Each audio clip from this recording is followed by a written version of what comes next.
지난 시간에는 6월절의 기간에 대해서만 살짝 알아봤습니다.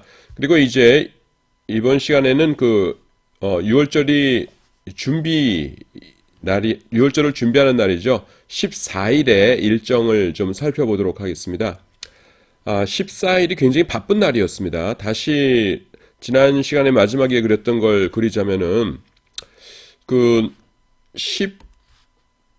14일이 이제 있고 15일 있지 않습니까? 요건 우리 시간으로 12시를 말합니다. 자정 12시. 그래서 우리는 14일, 15일 이렇게 나가는데 14일 날 저녁에 해가 지고 나면은 유대인들은 이제 15일이 시작되는 거예요. 그래서 요때 6월절 양을 먹지요. 그래서 지금 우리가 알아보려는 건 뭐냐면 14일에 아침에 해 뜬 다음부터 요 기간 동안의 그 일과입니다. 그래서 그 성경에는 안 나와 있는데 요세푸스의 책에 요세푸스는 언제적 사람입니까? AD 37년에 태어나서 100년경에 죽은 사람이에요. 그래서 요세푸스의 책에 나오는 그 자료를 바탕으로 해서 설명을 드립니다. 먼저 제일 아침에 일어나면은 이 사람들이 뭘 했냐면은 대청소를 합니다. 재청소. 제일 처음에. 근데 청소를 왜 했냐 하면은 이제 여러 가지가 이유가 있는데요. 그 재밌는 거가 뭐냐면은 이 양력 3, 4월경이라고 했죠. 그래서 요때가 봄맞이 대청소하기 딱 좋아요. 그 겨울에 이제 추웠다가 겨울에 추웠다고 하니까 거기 따뜻하지 않아요 그러시는데 우리나라가 여기가 여러분 38도 선이죠. 가운데가 이스라엘이 예루살렘이 몇 도냐면은 31도입니다. 그러니까 북위 31도. 그러니까 우리나라보다는 남쪽이지만 그렇게 또 뭐 열대지방 그런 데는 아니에요. 그래서 그 겨울에 이제 좀 그랬다가 이제는 봄맞이 대청소하기 딱 좋은 그런 기간입니다. 그 다음에 또 중요한 게 뭐냐면은 다른 때는요. 그러니까 남자들이 쉬는 날이 언제밖에 없냐면은 안식일밖에 없어요. 그런데 안식일 날 들 수 있는 제일 무거운 거가 뭐였냐면은 썩은 무화과 한 개입니다. 그러니까 무화과라는 게 그렇게 커다란 게 아니죠. 이렇게 뭐 보통 한 요만큼 됐던 것 같아요. 여러분들이 참 화면으로 보니까 크기가 달라지겠죠. 하여튼 그 사과보다 좀 작습니다. 그런데 그 탱탱한 무화과가 아니라 썩은 무화과, 그러니까 그 물기 다 빠진 거, 그것보다 무거운 거는 안식일 날 들 수 없도록 이렇게 규정이 되어 있었어요. 그러니까 여보 장롱 좀 들어서 마당에 내놔주세요. 그러면은 남편이 여보 나는 경건한 유대인이요. 오늘 안식일인데 어떻게 일을 할 수 있겠어. 당신을 사랑하고 당신의 말을 들어주고 싶은 마음이야 굴뚝 같소만은 하나님의 계명을 어길 수는 없는 것 아니겠소. 그러면은 부인이 할 말이 없는 겁니다. 그런데 이 14일은 그냥 그 날짜가 14일이지 안식이라고는 아무 상관이 없었어요. 예. 그리고 또 만약에 14일이 안식이라고 겹치지 않습니까? 그러면은 그 조정을 합니다. 안식일 아닌 날 그 준비를 할 수 있도록. 그래서 이 아침에 늘 대청소를 할 수 있었어요. 그래서 이런 정황이 있고요. 그 다음에 또 중요한 것은 무엇이냐면은 이건 이제 여기를 좀 보면 될 텐데요. 그 처음에 뭘 했냐면은 하나님께서 그 첫날은요 너희 유교병들을 집안에서 제거하라 이렇게 말씀하셨습니다. 너희 집안에서 이 유교병이 누룩이 발견되지 않도록 하라 그러셨어요. 그런데 누룩이라는 것은 이제 왜 필요한 것이냐면은 밀가루를 이렇게 있으면은요 이게 누룩을 넣고서는 반죽을 하면은 밀가루가 이제 살아있는 균이기 때문에 이렇게 부풀어 오르죠. 밀가루 반죽이 누룩이 쏙쏙 들어가서 그러면은 그거를 이제 구워서 먹으면은 빵이 훨씬 더 부드러워집니다. 그런데 지금 여러분 그 6월절 이 밤이 어떤 밤이에요?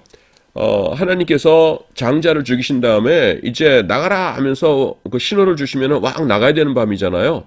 그런데 언제 이 누룩을 통해서 빵이 부풀어 오를 거를 언제 기다리고 있겠어요? 안 되거든요. 그러니까 하나님께서 그냥 누룩 넣지 말고 밀가루 물에 개해가지고서는 반죽해가지고서는 곧장 구워 먹으라 그러신 거예요. 그런데 이제 그걸 기념하기 때문에 이걸 만드셨는데, 너희 집안에서 누룩이 보이지 않게 하라 그러셨어요. 그런데 유대인들은 어떻습니까? 문자적으로 성경을 이렇게 이해하고 지키는 걸 좋아하거든요.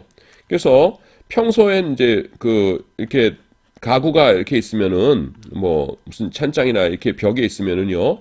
그러니까 평소엔 이런 데는 청소하죠. 이런 데는. 근데 요 밑에 이렇게 사이에 빵조각이 같은 거가 들어가 있을 수 있잖아요. 그건 눈에 안 보이지만 있는 거죠. 그래서 이 아침이 되면은 이 장롱 같은 것들을 전부 다 마당으로 꺼내놓고서는 이 바닥을 청소합니다. 빵조각 같은 빵조각이나 누룩 이런 것이 혹시 있을지 모르니까 그걸 다 청소하는 거예요. 자, 그 다음에 이제 청소를 한 다음에는 뭘 하냐면은 쇼핑을 합니다. 쇼핑. 그래서 6월절에 사용할 물품을 요때 이제 쇼핑했다 이렇게 나오는데 우리가 얼핏 생각하면은 여러분 6월절 물품이란 게 뭐가 있겠어요? 잘 안 떠오릅니다. 왜 안 떠오르냐면은 하나님께서 6월절 기간에 꼭 사야 된다고 명령하신 거가 별게 없어요. 그러니까 우리가 알고 있는 거 뭐냐면 요 기간 동안에 쓴 나물 먹어야 되죠. 쓴 나물. 애굽에서의 종생활을 기억해라 해서 쓴나물 먹도록 했으니까 평소에는 쓴나물 잘 안 먹을 거 아닙니까? 그러니까 안 먹다가 요때만 쓴나물 사면 돼요. 이거밖에는 뭐 떠오르는 게 딱히 없어요. 뭐 별로 살 거가. 근데 이제 유대인들이 뭐라고 얘기를 하냐면요. 이 당시에 뭘 샀냐 하면은 그릇을 샀답니다. 그릇을 시장에 가가지고서는 처음에 대청소하고 그 다음에 쇼핑을 하는데 그릇을 샀대요. 그래서 그릇을 샀다는 게 뭔가 좀 우리가 의아한데 그 역사적 배경을 제가 좀 설명을 드리도록 하겠습니다. 이스라엘의 예루살렘에 가보시면요, 구시가지가 어떻게 돼 있냐면은 이렇게 있고요. 그 다음에 이제 동쪽으로 조금 그러니까 이렇게 있고 이렇게 구릉 이렇게 다시 그려야겠네요. 이렇게 뭐 가파르고 그러진 않고요. 이렇게 구릉이 있고 그 다음에는 오른쪽에 감람산이 있어요. 감람산이 있어가지고 여기 성전이 이렇게 있지 않습니까? 그러면은 이렇게 위에서 보면은 이 성전이 이렇게 있고 여기 이제 요 감람산이 있는 겁니다. 그러면은요 6월절 기간이 되면은 그 당시에 이제 지중해 유역에 이제 전 세계에서 로마 제국 각지에서 유대인들이 순례객들이 몰려들지요. 그러면은 수십만 명이 되었을 겁니다. 그런데 그 사람들이 어디서 자냔 말이죠. 15일부터 21일까지니까 5, 6, 7, 8, 9, 5, 6, 7, 8, 9, 10, 11, 7일 동안이거든요. 그러니까 하루나 이틀 전에 도착하겠죠. 끝난 다음에도 하루 이틀 정리해서 가겠죠. 그러니까 한 열흘은 될 텐데 열흘 동안 어디서 자냐는 거예요. 세 가지 방법이 있습니다. 하나는 뭐냐면은 여관에서 자는 거예요. 예루살렘에 여관들이 있었을 테니까. 근데 여관은 금방 이제 차지가 되겠지요. 몇 개 없으니까. 뭐 수십만 명이라고 하는데 그 사람들이 어딜 뭐 여관이 아무리 많다고 해도 그 수십만 명을 어떻게 수용하겠어요? 그래서 많은 사람들이 어떻게 했냐면은 여기서 이 감람산에서요. 여기서 텐트를 치고 잤습니다. 그래서 그냥 나지막한 산이에요. 그래서 거기서 이제 텐트를 쳐놓고서는 이제 아침에 일어나가지고서는 성전에 올라가서 일 보고 저녁이 되면 또 여기 와서 텐트에서 자고 그렇게들 많은 사람들이 이제 머물렀습니다. 근데 이건요 누구만 할 수 있냐면은 젊은 남자들만 할 수 있어요. 남자들끼리만 쫙 있는데 텐트 있는데 거기서 자매님 두 분이 우리 텐트 어디 있지 하면서 우리는 텐트 분홍색이야. 핑크 텐트 저기 보인다 그러면서 그 사이로 가고 그런 거 상상이 안 되죠. 그리고 연세 많고 이런 분들은 어떻습니까? 그 땅에서 찬 공기 올라오고 3, 4월이면 춥죠. 밤에 밖에서 자기는. 그러니까 우선 찬 한기 올라오고 그런 데서 잤다가는 관절염 걸리고 그러죠. 병명은 제가 잘 모르겠습니다. 하여튼 그래서 젊은 남자들만 가능했어요. 그럼 이제 세 번째 방법이 있는데요. 그건 뭐냐면은 여기 시내에서 민박을 하는 겁니다. 그러니까 집집마다 똑똑 두들기면서 방 있습니까? 몇 분이세요? 우리 5명입니다. 아이고 저기 옥탑방이 있는데 아니면 저기 건넌방 하나 빈 거 있는데 거기라도 괜찮으시겠어요? 아이고 방만 있으면 감사하지요 하면서 그 손님을 맞았다는 겁니다. 그것도 예루살렘에 집 있는 사람들은 또 기꺼이 자기 동족들이 수십 킬로미터 어떨 때는 수백 킬로미터 밖에서 유월절을 하나님 섬기면서 동족들과 함께 지내겠다고 멀리서 찾아왔지 않습니까? 그러니까 기꺼이 영접을 했겠죠. 또 거기까지 온 사람들이면 또 착한 사람들만 왔을 테니까요. 나쁜 사람들은 아니고. 그래서 영접을 했을 겁니다. 그래서 이 사람들이 이제 잘 한 열흘 동안 묵고 나서 이제 가는 거예요. 근데 갈 때에 약간 좀 난감한 상황이 발생합니다. 그건 뭐냐면은 숙박비 어떻게 할 거냐는 겁니다. 그러니까 숙박비를 받기도 뭐하고 안 받기도 뭐하고 애매한 거예요. 또 내기도 뭐하고 안 내기도 뭐하고. 그러니까 집 주인의 입장에서는 어떻습니까? 열흘 동안 어떤 때는 이제 평생 처음 보는 사람들을 들이고서는 얼마나 불편했겠어요. 화장실에 한번 갈래도 그 옷 다 챙겨 입고 나가야 되고, 그 다음에 부부가 싸우거나 아니면은 애들한테 큰 소리로 뭐 야단치 일이 생겨도 손님들이 있으니까 아무 소리도 못하고 그 꿍꿍 앓으면서 불편한 게 한두 가지가 아니었을 겁니다. 그렇죠? 그런데 그렇다고 해서 돈을 받기는 그래요. 왜냐하면은 동족들이고요. 그 다음에 그 먼 거리에서 유대인의 명절인 유월절 쇠자고 올라온 사람들인데 그 사람들한테 자, 하루에 얼마씩이고 몇 분이시니까 합해서 얼마입니다. 돈 내고 가세요. 이러기가 참 애매한 겁니다. 그런데 그냥 보내기도 좀 아까워요. 왜냐하면 열흘 동안 고생했는데 물도 같이 쓰고 화장실도 같이 쓰고 또 떠나고 나면은 또 이제 또 청소 또 깨끗이 해야 되고 뭐 이러니까 그냥 보내긴 좀 아까운데 그렇다고 돈 받기도 뭐하고 그래요. 또 손님 입장에서는 어떻습니까? 자기네들이 또 뭐 거지도 아닌데 당당하게 돈 여기 있습니다 하고 내고 떠나고 싶은데 그 돈 주면은 오히려 그 집주인을 모욕하는 거가 되겠죠.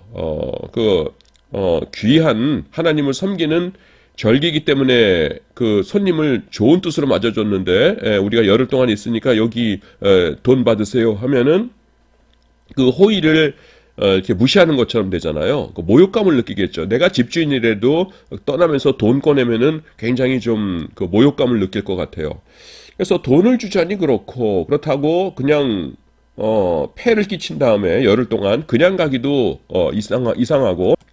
그래서 마지막에 떠날 때가 되면은 집주인도 애매하고 떠나는 사람도 마음이 불편하고 이런 상황이 있었다는 겁니다.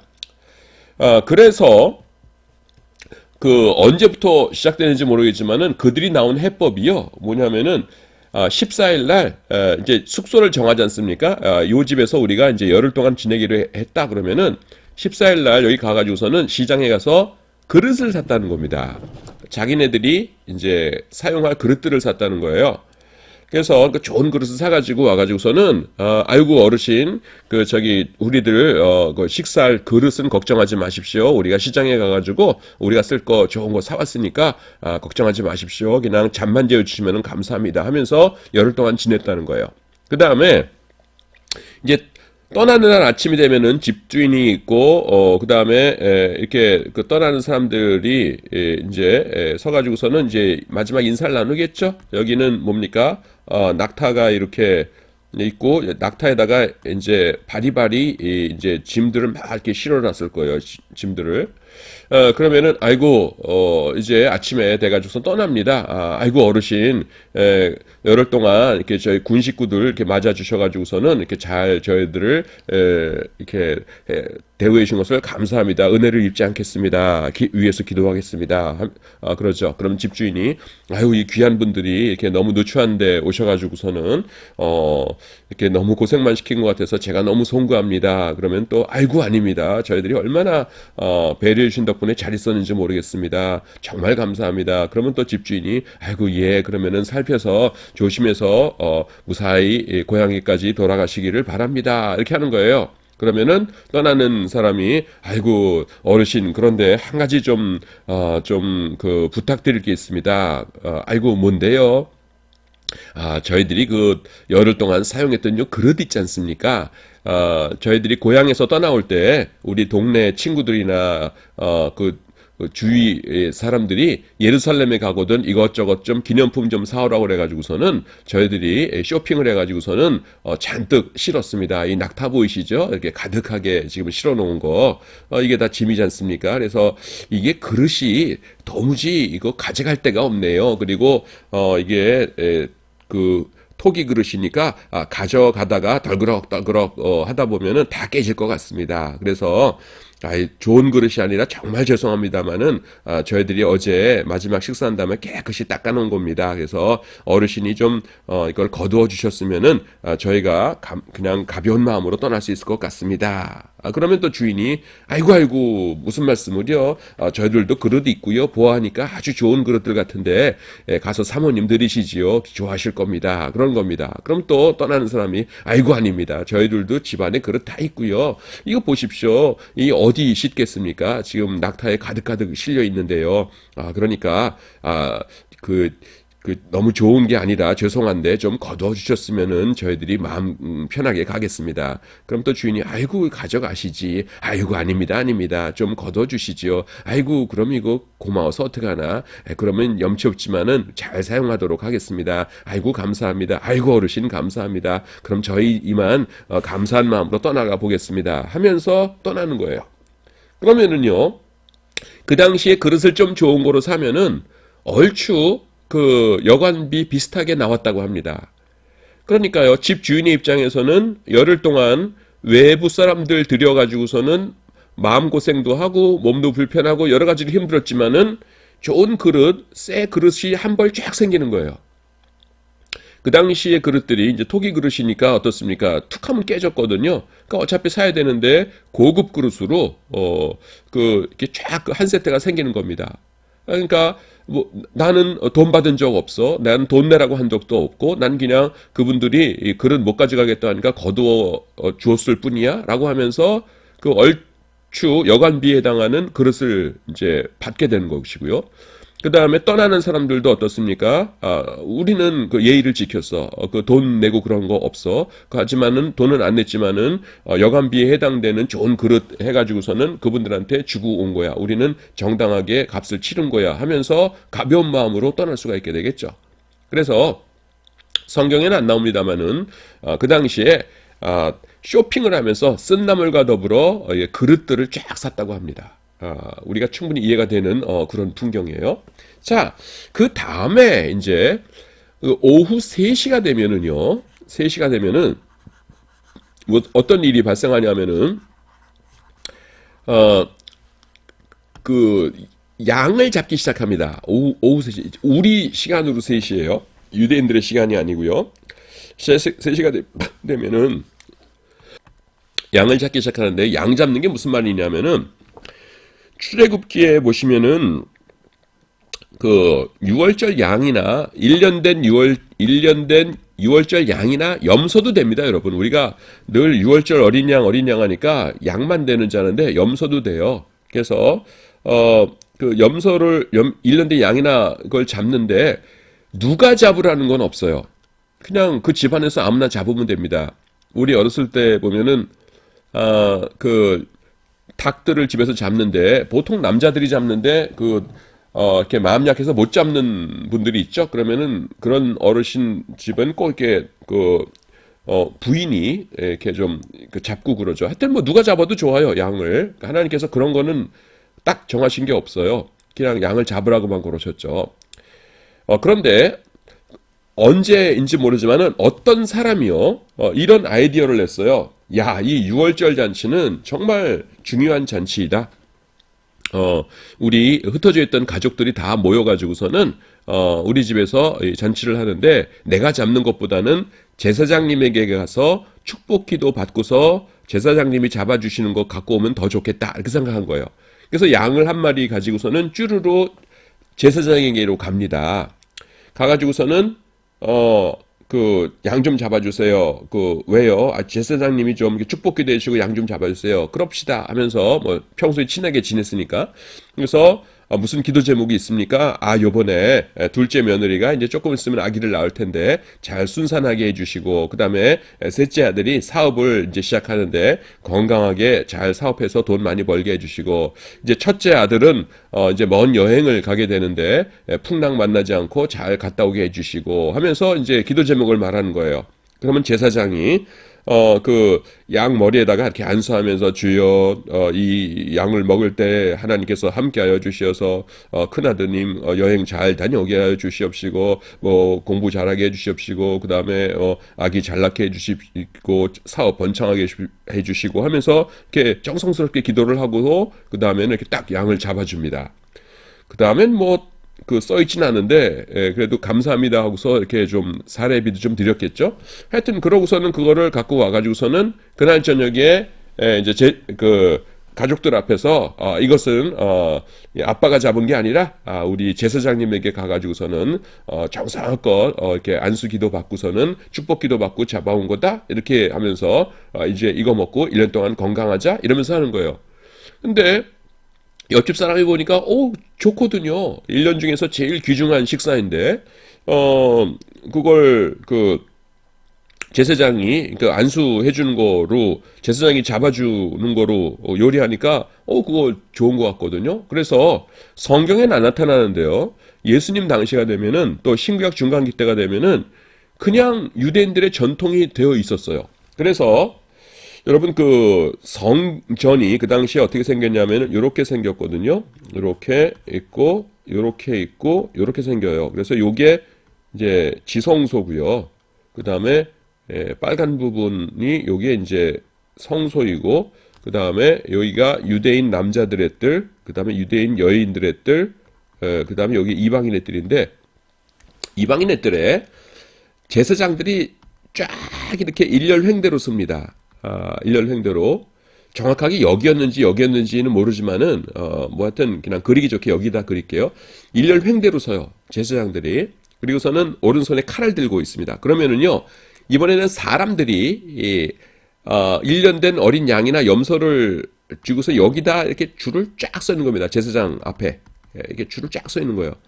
그러면은 이제 오후 3시가 되면은 제사장이 그 줄 서 있는 거 앞에 사람한테 그 양을 받아가지고서는 이렇게 안수기도 해주고 양 잡아주고 이렇게 하면서 그 양을 잡아주는 겁니다.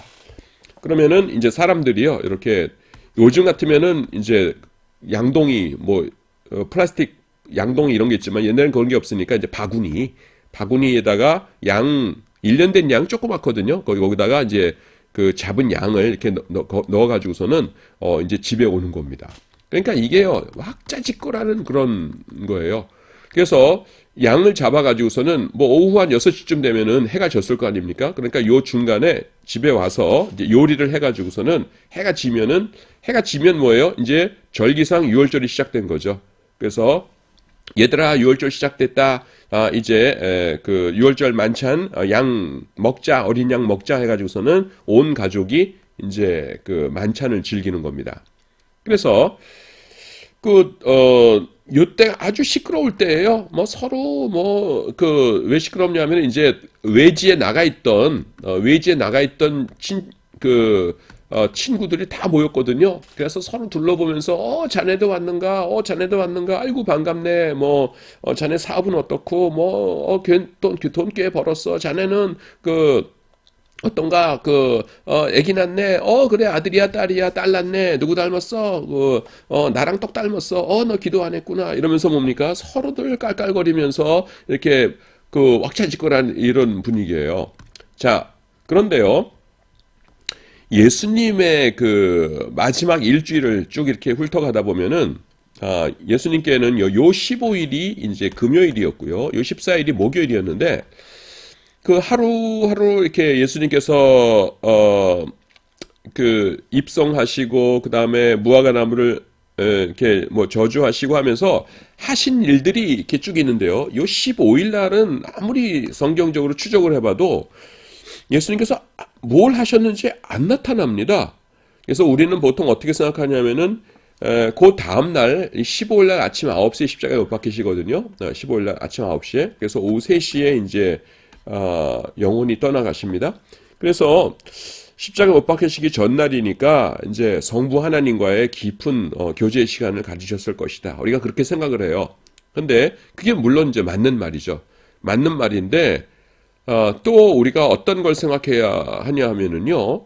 14일이 이런 날이었어요. 지금 14일 날 아침 되면은 사방의 집집마다 장롱들 밖에다 내놓고 식탁 다 밖에다 내놓고서는 빗자루질하면서 그 누룩 쪼가리 찾아봐라 그러면서 대청소하고 있고요. 조금 지나면은 사람들이 왁 시장에 가가지고서는 쓴 나물 사고 그 다음에 그릇들 사가지고서는 덕덕덕덕거리면서들 집으로 돌아오고요. 그 다음에 오후 3시가 되면은 성전에 가득하게 사람들이 모여가지고서는 여러분 그 사람 수만큼 양이나 염소가 있는 거예요. 그 매매 소리가 얼마나 시끄러웠겠어요. 거기서 사람들이 막 대화하고, 이런 겁니다. 그러면서 해가 질 때까지 이게 계속돼요, 이 상황이. 그러니까요, 이 마지막 날은 예수님께서 사람들에게 설교하시고 그러기에 좋은 상황이 아니에요. 예수님께 집중을 못 합니다, 사람들이.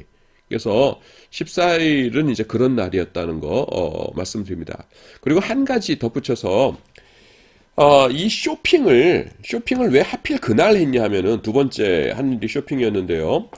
유대인들은 우리가 이제 충분히 이해가 되는 것인데, 장사를 할 때 하나님께 바쳐지는 거룩한 물건과 그 다음에는 자기네들이 일상적으로 사용하는 물건을 같이 섞어놓고 팔지를 않았다고 합니다. 그건 우리가 충분히 이해할 수 있는 것이죠.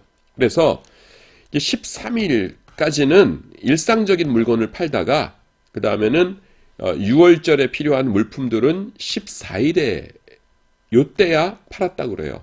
14일 이후에나. 그래서 14일이 되었을 때에만 가서 사람들이 이제 쇼핑을 할 수 있었다. 이렇게 이야기합니다.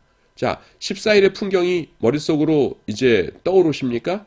아침에 뭐 한다고요? 막 청소해요. 그 다음에 그거 끝나면은 와 시장 가가지고서는 물건들 삽니다. 그 다음에 오후 3시가 되면은 양 하나씩들 옆에 끼고 한 손에는 양, 한 손에는 이 바구니 여기다 양을 그리고 싶은데 제가 자신이 없어요. 그릴까요? 눈도 있고 귀, 꼬리, 강아지 같이 되는데 하여튼 양이에요. 한 손에는 양, 한 손에는 그 바구니 하나 들고서는 줄 서 있다가 이 양 죽여서 여기다가 담아가지고 집에 오는 겁니다. 그것이 14일의 일정이에요. 자, 드문드문 읽어볼게요. 그래서 유교병들을 집안에서 제거합니다. 그리고 이 14일은요, 그래서 14일이, 그 나중에 이제 또 말씀드리겠습니다만은, 6월 유대인들에게는 빨간 날입니다. 빨간 날이 뭐예요? 회사 안 가는 날이죠. 그래서 엄밀하게 따지면은 6월절은 15일부터 25일까지이지만은 유대인들 머릿속에는 14일부터가 6월절이다. 이렇게 머릿속에 들어가 있는 거예요. 우리가 충분히 이해할 수 있는 거죠.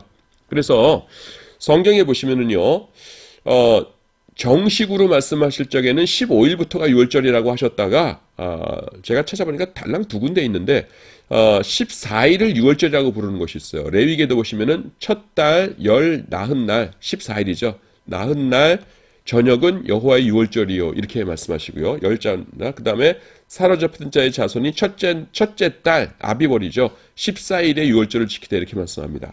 그래서 6월절이라는 것이 15일인데 14일을 6월절과 관련해 언급한 것도 성경에 2번이나 나와요. 이해가 되시죠, 여러분? 그래서 공간복음 기자는요, 그 무교절의 첫날, 곧 6월절 양 잡는 날에 라고 말해요. 무교절이 6월절이랑 같은 날이잖아요. 근데 첫날이라고 해놓고서는 첫날을 설명하는데 뭐냐면은 6월절 양 잡는 날이래요. 양 잡는 날은 15일이에요, 14일이에요. 14일입니다. 근데 그날을 무교절의 첫날이라고 말해요. 이건 뭐예요? 지금 14일을 이미 6월절의 첫날로 잡고 있다는 것이죠. 그래서 그들은 15일이 아니라 14일을 6월절의 첫날로 그리고 있다는 것입니다. 충분히 이해가 되는 상황이죠. 예. 그러니까 여러분들이 14일이 어떤 날이다라는 것을 기억하셨으면 돼요. 그 다음에 14일의 일정 이미 설명한 것인데 보도록 하겠습니다. 유교병을 제거하기 위해서 집안 대청소를 합니다. 그리고 청소를 마친 다음에는 6월절 물품을 구입하기 위해서 쇼핑을 했어요. 그리고 3시부터는 성전에서 6월절 양들을 잡기 시작했습니다. 그래서 그 다음에 이제 그거를 요리한 다음에 15일이 시작되면은요, 이제 6월절 잔치를 먹는 것입니다. 자, 이제 설명을 한 부분입니다. 그 뒤에는. 그래서 제가 말로 설명했기 때문에 그 다음으로 넘어가도록 하겠습니다. 자, 342쪽에 보시면은 명절에 예배하러 올라온 사람 중에 헬라인 몇이 있는데 이런 말씀이 있어요. 명절에 예배하러 올라온 사람 중에 헬라인 몇이 있는데 이렇게 말씀하십니다. 이 사람들이 이제 20절 이하가 이제 좀 재밌는 그 단락인데요. 이 사람들이 가가지고서는 예수님을 만나 뵈려고 하는데 외국인들이거든요. 그리스 사람들이니까 그리스 사람이 갑자기 예수님께 찾아가면은 당황하실 테니까 제자들 중에서 빌립에게 가죠. 그러니까 빌립도 당황해요. 갑자기 그리스 사람이 예수님 뵙자고 하니까 그러니까 갑자기 외국 사람이 예수님 뵙자고 하니까 이상할 거 아니에요. 그래서 안드레에게 가가지고서는 어떻게 할까 해가지고서는 이렇게 예수님하고 예수님께 말씀드리고 또 예수님께서 뭐라고 말하고 하시는 그 대화가 쭉 나옵니다. 그 단락이에요. 여기 보시면은 이제 헬라인 몇이 있는데라고 해서 이 헬라인이라는 사람이 정체가 무엇인가 하는 것을 조금 설명을 드리려고 합니다. 제가 흔히 그러듯이 이렇게 일단 그 화이트보드로 뭐 진짜 화이트보드는 아닙니다만은 화이트보드에다 놓고 설명을 하고 그 다음에 이제 쓴 것을 살펴보도록 이렇게 하겠습니다. 그 유대인들의 회당에는요 그 구성원이 두 구성원이 있었어요. 하나는 유대인하고 그 다음에는 이방인입니다. 이방인. 그래서 유대인은 뭐냐면 그냥 난지 8일 만에 할례를 받은 그냥 태생적인 유대인을 말해요. 이방인은 뭐냐면은 그 회당의 예배에 참석했다가 하나님을 믿게 된 사람들이에요. 그 유대인들이 참 이렇게 멋지게 살았거든요. 그러니까 이방인의 눈으로 볼 적에는 참 정결하게 사는 거예요. 그러니까 고대로 갈수록 좀 이렇게 사람들이 이렇게 좀 문란하게 살지 않습니까? 근데 유대인들은 하나님의 계명에 따라서 이렇게 정숙하게 또 이렇게 도덕적으로 살았거든요. 그러니까 이방인들이 매력을 느끼죠. 그래서 왜 그렇게들 사십니까? 그러니까 우리 하나님께서 그렇게 명령하셨기 때문입니다. 그러니까 그러면은 그 하나님 예배 드리는데 나도 좀 가봐도 됩니까? 아이고 오십시오. 안식일마다 예배 드립니다. 해서 가서 이렇게 듣다 보니까 하나님의 말씀 듣다 보니까 좋거든요. 그래서 하나님께서 마음을 열어주시는 사람마다 하나님을 믿게 된 것이에요. 그래서 이방인들도 회당 예배에 참석했습니다. 그런데 이방인들은 다시 둘로 나뉘어요. 그 뭐냐면은 개종자들하고요. 개종자. 영어로 프라슬리시라고 합니다. 여러 명이니까 S를 붙일게요. 개종자. 그 다음에 뭐냐면은 하나님을 경외하는 자들이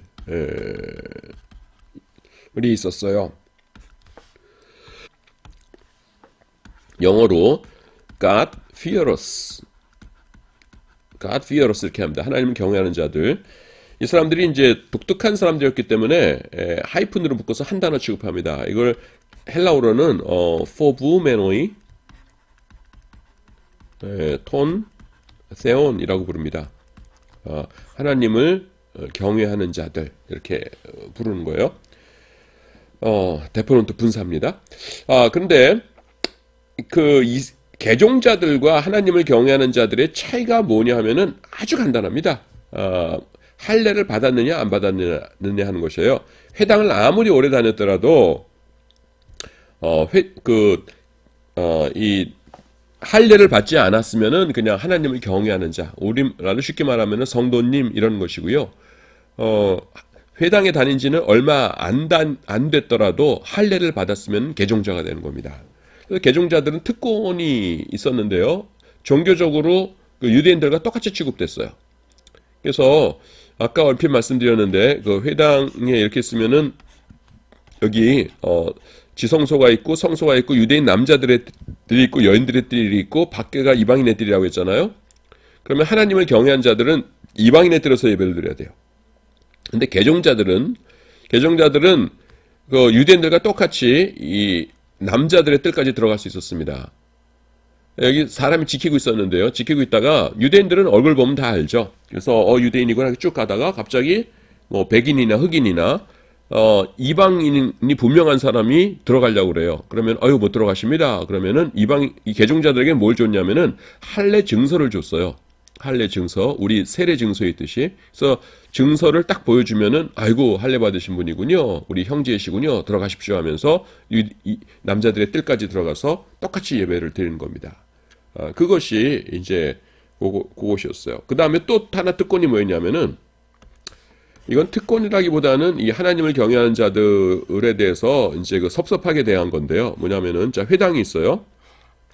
회당이 있고 이제 가운데에 이제 회당장이 예배를 집전하는 곳이지 않습니까? 그럼 의자가 이렇게 있으면은 여기는요 유대인들하고 개종자만 앉아요. 그 다음에 양 옆으로 의자들이 이렇게 있었는데 이 의자는 뭐냐면은 이렇게 쭉 있어가지고 앞을 보는 게 아니라요 이 안쪽을 바라보게 됐어요. 시선이 예배 드리는 사람을 바라봅니다. 거기 하나님을 경외하는 자들이 앉아요. 그래서 이 사람들은 같은 건물 안에 있으니까 예배에 분명히 참석하는 건데 앞을 보도록 되는 게 아니라 이 안쪽을 보도록 돼 있었으니까 정식으로 예배에 참석하는 것도 아니고 어정쩡한 상태에 있었습니다. 그러면은 우리 생각에 아이고 그 참 치사하기도 해라. 끝까지 거기 그냥 뭐 회당에 계속 다닐 거면은 할례 받으라고 그러지. 할례 받지 왜 안 받아? 이렇게 할 거 아니에요. 근데 할례 받는 게 쉬운 일이 아니었어요. 세 가지가 이제 굉장히 장애 요인이었는데요. 이 하나님을 경외한 자들이 그 할례를 받는 첫 번째가 뭐냐면은 아주 그냥 너무 심플한 건데요. 간단한 건데 아팠어요. 지금은 이렇게 마취제가 잘 발달돼 있지만은 그래서 웬만한 수술은 아픔 모르잖아요. 마취에서 깨난 다음이 아프죠. 근데 그 당시에는 그 마취제라는 게 없으니까 그 할례를 받는 게 엄청나게 고통스러운 일이었습니다. 유대인들은 태생적 유대인들은 그 고통을 몰라요. 왜냐하면 난 지 8일 만에 할례를 받았으니까 난 할례 받았네 하면서 나중에 알 뿐이지 할례 받을 때 내가 얼마나 아팠다 이런 거 전혀 기억이 없습니다. 근데 나이가 20살, 30살, 뭐 40살, 50살 이래 가지고서는 어른이 된 다음에 할례를 받으려면 엄청나게 고통스러운 일이죠. 그 당시에. 두 번째는 위험했어요.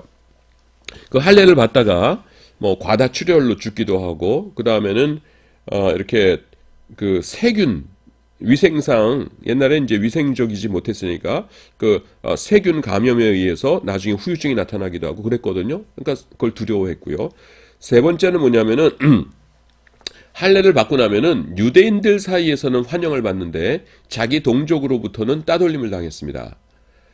그 당시에 로마의 문화가 우리가 잘 알다시피 어떤 문화였냐면은 공중 목욕탕 문화였거든요. 근데 공중 목욕탕이라는 것이 그 때를 미는 기능도 있을 뿐만 아니라 친교의 장이었어요. 오늘날의 찜질방이라고 생각하시면은 거의 뭐 틀림이 없습니다. 그래서 이렇게 공중 목욕탕에서 서로 친교를 나누고 그러는데 자기 친구가 로마 사람이나 그리스 사람인데 이 유대인들이랑 어울리기 시작해서 아이고 참 취미도 별나다 유대인들이랑 어울리네 하고서 있었는데 어느 날 봤더니만은 할례를 받고 온 거예요. 그러면은 오늘날로 따지면 뭐냐면은 여러분 우리 TV에 보면은 왜 그 오지에서 사는 사람들 가운데서 뭐 야만인이라고 부르기는 싫은데 하여간 그 오지에 사는 사람들 가운데서 이제 귀에 구멍 뚫어서 커다란 원반 집어넣고 그다음에 아랫입술 뚫어서 거기다가 이렇게 끼워 넣고 다니고 뭐 이런 사람들 있잖아요. 그러면은 우리가 아름답다 이럽니까? 아니죠. 아유 흉측해라 이러잖아요. 근데 그 당시 로마에서 할례가 그랬어요. 그래서 자기 동족들한테는 왕따 당하는 겁니다. 이상한 녀석이 나타났다 이렇게 되는 거죠. 그래서 하나님을 경외하기는 하는데 믿음은 있는데 이 세 가지 이유 때문에 할례는 차마 못 받고 있는 사람들이 있었어요. 그러면은요, 또 이 회당장이 설교하면서 계속 이 사람들을 괴롭힙니다. 뭐라고 괴롭히냐 하면은 성경 말씀 들이대면서 하나님께서 아브라함에게 말씀하셨습니다. 모세에게 말씀하셨습니다. 할례를 행할지니 할례를 받지 않는 자는 내 백성 가운데서 끊어지리라. 여러분, 끊어진다는 게 뭡니까? 지옥 간다는 겁니다. 여러분들 이렇게 매주마다 이렇게 회당의 예배에 참석해 주신 건 감사합니다만은 이렇게 할례 받지 않으면은 끊어지리라 말씀하셨습니다. 지옥 가는 겁니다. 이렇게 막 들들들들 볶는 거예요. 그러니까 이 사람들은 굉장히 중압감을 느끼면서 그렇게 신앙생활을 했지요. 예. 그래서 하나님을 경외하는 자들 가운데서 굉장히 믿음 좋은 사람이 많았어요. 성경에 나타나는 게 뭡니까? 백부장, 고넬료 이런 사람이 있지 않습니까? 로마 군인으로 복무하면서 어떻게 할례를 받아요? 그거 안 되죠. 그러니까 이 사람들은 하나님을 잘 믿긴 했습니다만은 할례는 못 받았어요. 그래서 하나님을 경외하는 자라고 부릅니다. 그래서 성경에 하나님을 경외하는 자라고 나오면은요, 그것이 그냥 그 문자 그대로 신앙 좋은 사람이다 이런 뜻이 아니라 이 신학적인 전문 용어라는 것을 여러분들이 기억을 하셔야 돼요. 그래서 하나님을 경외하는 자라는 것은 회당에 다니는 이방인 가운데서 아직 할례를 받지 않은 사람을 말한다라는 것입니다. 자, 성경에서 예를 찾아볼게요. 지금 제가 어디를 펼치고 있냐 하면은 사도행전 13장 16절입니다. 그 사도 바울이 이제 회당에 들어가서 설교를 시작하는 장면인데 이렇게 얘기합니다. 바울이 일어나 손짓하며 말하되 이스라엘 사람들과 및 하나님을 경외하는 사람들아 들으라. 우리가 모르고 볼 적에는 이스라엘 백성 사람들이나 하나님을 경외하는 사람들이나 똑같은 용어 같잖아요. 아니에요. 지금 사도 바울이 뭐 하고 있냐면은 여기서 설교를 하면서 봤더니 이 가운데 사람들이 누구예요? 유대인들하고 개종자들. 이 사람들은 완전히 할례를 받았으니까 이스라엘 사람들과 이렇게 하고요. 그 다음에는 양옆에 있는 이 사람들을 보면서 및 하나님을 경외하는 사람들아 이렇게 하는 겁니다. 전혀 다른 별개의 사람들이에요. 그리고 26절 사도행전 13장 26절에 보시면은 우리도 여러분 설교할 때 보면은 중간에 사랑하는 여러분 이렇게 한 번씩 부르잖아요. 이게 설교 중간인데 26절에 보시면은 사도 바울이 형제들 아브라함의 후예와 그 다음에 너희 중 하나님을 경외하는 사람들아 이렇게 얘기합니다. 이게 아브라함의 후예라는 것은 당연히 이 가운데 사람들이고요. 하나님을 경외한 자들은 이 양 사이드에 있는 사람들이에요. 그래서 전혀 별개의 두 부류의 사람들을 지칭하고 있다는 겁니다. 여러분 재밌죠? 이제 앞으로는 성경 보다가 하나님을 경외하는 자들 나타나면은 그냥 일반적인 의미로 하나님을 경외하는 자들이라는 뜻이 아니라 신학적인 전문 용어다라는 것을 알아두시기 바랍니다. 자, 그래서 지금 명절에 올라온 사람 중에서 헬라의 몇이 있다고 그러는데 이 사람들도 하나님을 경외하는 자들이었을 확률이 굉장히 높다라는 것입니다. 그래서 지금 이제 요거는 제가 설명을 했고요. 예수님 당시 성전의 뜰이 세 부분으로 구성되어 있었습니다. 그래서 옆에다 귀퉁이에다가 이거 그릴게요. 그래서 이렇게 있으면 왜냐하면 아까 다 했던 거니까 여기에 유대인 남자들의 뜰, 유대인 여인들의 뜰, 여기가 이방인의 뜰이에요. 네. 그 다음에 근데 유대인들이 여기 남자들의 뜰, 여인들의 뜰은 굉장히 깨끗하게 관리했는데 여기는 뭐예요? 이게 권리금을 받고서는 사람들한테 장사하도록 나눠줬어요. 그래서 이 하나님을 경외하는 자들이 예배 드리러 수십 킬로미터를 여행해서 왔는데 들어가려니까 할례 받았습니까? 아직 안 받았는데 여기 못 들어옵니다. 그럼 여기서 예배 드릴까요? 여기는 여자들만 있는 데입니다. 여기 여인들의 뜰이니까 당신은 여기 오면 안 됩니다. 그럼 어디 가죠? 밖에서 여기서 예배 드리세요. 하고 봤더니 왔는 뭐예요? 소 팔고 있고 양 팔고 있고 돈 바꿔주고 시끌시끌한 거예요. 그래서 이렇게 조그만 이렇게 구석이 있어가지고 거기 이렇게 무릎 꿇고서 예배 드리려니까 옆에서 매매 짐승들 우는 소리 때문에 도무지 제사장님이 지금 뭘 하고 있는지 들리질 않아요. 그 다음에 지나가다 보니까 옆에 있다 보니까 지나가던 소가 앞에다가 똥을 탁 떨어뜨리고 하는 겁니다. 그래서 더러워 하면서 일어나서 또 딴 데 예배드릴 때 있나 하고 봤더니만은 저 위쪽으로 가볼까 북쪽으로 가볼까 했더니만은 사람들이 내려오는 거예요. 그래서 북쪽에는 좀 자리 있습니까 했더니 난 지금 북쪽에서 남쪽에 자리 있나 해서 내려오는 길이에요. 북쪽에 자리 없어요 이러는 겁니다. 그래서 그 먼 거리로 온 사람들이 여기서 우왕좌왕 하면서 헤매고 있는 겁니다. 이 모습을 누가 보셨어요? 예수님께서요. 그래서 예수님께서는요, 이것을 보시고 크게 분노하십니다. 그래서 하신 말씀이 뭐예요? 내 집은 만민이 기도하는 집이라 칭함을 받으려고 하지 아니었느냐? 너희는 가운데 소굴을 만들었도다. 그러시죠. 여기서 여러분, 왜 갑자기 만민이란 단어가 나와요? 이게 지금 여러분들 이사야서 56장 7절 말씀 인용하고 계신 것인데요. 만민이 왜 나오냐면은 거기가 이방인의 뜰이라 그래요. 제가 어렸을 적에는 교회가 이렇게 하나 있고 그 다음에는 교회 뜰이 이렇게 있었거든요. 그래서 성전도 그런 줄 알았어요. 성전이 있고 그 다음에 넓은 뜰이 있어가지고서는 여기서 장사하니까 예수님께서 몰아내셨다 이렇게 생각했는데 그게 아니라 남자들의 뜰, 여인들의 뜰은 아주 깨끗하게 관리했고요. 이 이방인의 뜰만 더럽혔어요. 이방인이 뭐예요? 만민이죠. 그래서 내 집은 너희들 유대인들만 기도하는 집이 아니라 만민이 전 세계 모든 사람이 와서 기도하는 집이라고 했는데 이사야서 56장 7절에서 너희는 이곳을 가운데 소굴을 만들었도다 라고 하시면서 정결케 하시는 것이죠. 여러분 그 상황이 이해가 되시지요? 예. 자, 그 다음에 이제 하나님을 경외하는 자들과 바울의 설교입니다. 그래서 바울의 설교에 대해서 조금 이제 설명을 하자면은 지금 뭐냐면은 사도 바울이 가는 곳마다 일단 어디부터 찾아요? 회당부터 찾아가지고서는 설교를 하는 거예요. 근데 설교를 할 적에 설교의 중심 메시지가 뭐였어요? 이제 할례 받지 않아도 율법 지키지 않아도 예수님을 믿으면은 하나님의 백성 되고 천국 간다라는 것이에요. 그러니까 이 하나님을 경외하는 사람들의 입장에서는 뭐예요?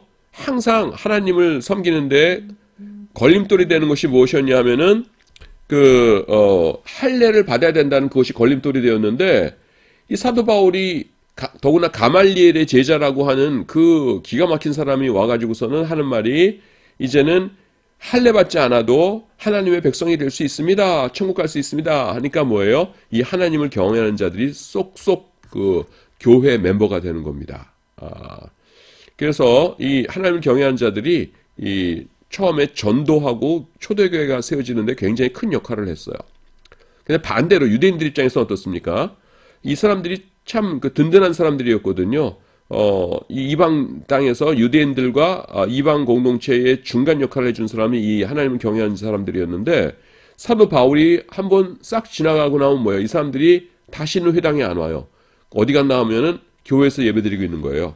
그래서 나중에 유대인들이 이 사도 바울을 비난할 때 뭐라고 그럽니까? 이 사람은 천하의 열병이라고 그러죠. 열병이 뭐예요? 전염병이라는 거예요. 왜냐하면 사도 바울이 이렇게 쭉 지나가면은 이 사람들이 쫙 빠져나가니까. 그래서 이렇게 사도 바울을 미워했던 것입니다. 예. 만약에 이 회당에서 전도하는 것이 아니라 그냥 시장에서 전도했다면 어떤 이 현상이 발생했을까요? 전도가 굉장히 안 됐을 거예요. 왜냐하면은 준비되어 있는 것이 아무것도 없으니까. 사도 바울이 회당에 가가지고서는 사람들을 보고서는 이제 전도를 합니다. 예수 믿으세요. 그러면 예수 믿으세요. 예수가 누굽니까? 하나님의 아들 메시아이십니다. 메시아가 뭔데요? 구약 성경에서 예언하신 분입니다. 구약 성경이 뭔가요? 여러 권이 있는데요. 제일 유명한 게 모세가 쓴 모세오경입니다. 모세는 또 누군가요? 대화가 이렇게 될 거 아니에요? 그러면 어느 세월에 그거 다 설명해주고 예수님 전하냐고요. 그리고 아침나절 내내 그거 설명했다고 쳐봐요. 근데 기껏 설명했는데 그 설명 들은 사람이 아이고 미안하지만 나는 못 믿겠습니다. 그러면 뭐예요? 몇 시간 동안 노력한 거 헛수고가 되는 거죠. 그런데 회당에 들어오면 어떻습니까? 예수님이 바로 그 메시아이시다라는 그거 빼놓고는 구약 성경에 대해서 이미 다 알고 있는 사람들이 그득그득해요. 그 사람들이 누구예요? 하나님을 경외하는 자들이죠. 그래서 사도 바울은 이방인의 사도였지만은 일단 유대인들의 회당부터 찾은 것이에요. 자기 동족에게 전도를 하고 싶다라는 것도 있고, 두 번째는 회당마다 하나님을 경외하는 사람들이 있었어요. 그래서 사도 바울이 유대인들의 회당을 그렇게 찾은 것입니다. 자, 이제 그 헬라인이 예수님께 왔다라는 것 말씀드리려다가 그 이방인들이 갑자기 왜 거기 등장하나 이렇게 생각하실 것 같아가지고서는 그 당시에 이방인들도 신앙생활을 했고 그 이방인들은 또 두 종류로 나뉘어진다라고 하면서 예수님의 성전 청결 사건과 연결되기 때문에 또 그 말씀을 드렸습니다. 그 다음에 이 사람들이 가가지고서요 빌립에게 가요. 빌립에게 가가지고서는 예수님을 뵙고 싶습니다 이러거든요. 그 다음에 또 빌립이 안드레에게 가가지고서는 그거를 예수님께 여쭙습니다. 그러자 예수님께서 인자가 영광을 얻을 때가 왔도다 이러시는데 굉장히 중요한 말씀입니다. 시간이 되었네요. 그래서 요거는 다음 주에 계속 강의 이어나가도록 하겠습니다.